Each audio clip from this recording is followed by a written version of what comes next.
These are the rules of a game. Let it be played upon an infinite two-dimensional grid of flowers. Rule 1. A living flower with less than 2 living neighbors is cut off. It dies. Rule 2. A living flower with 2 or 3 living neighbors is connected. It lives. Rule 3. A living flower with more than 3 living neighbors is starved and overcrowded. It dies. Rule 4. A dead flower with exactly 3 living neighbors is reborn. It springs back to life. The only play permitted in the game is the arrangement of the initial flowers.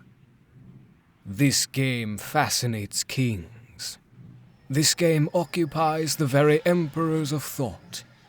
Though it only has 4 rules, and the board is a flat, featureless grid, in it you will find changeless blocks, stoic as iron, and beacons and whirling pulsers, as well as gliders that soar out into infinity, and patterns that lay eggs and spawn other patterns, and living cells that replicate themselves wholly. In it, you may construct a universal computer with the power to simulate, very slowly, any other computer imaginable, and thus simulate whole realities, including nested copies of the flower game itself. And the game is undecidable. No one can predict exactly how the game will play out except by playing it. And yet, this game is nothing compared to the game played by the gardener and the winnower. It resembles that game as a seed does a flower.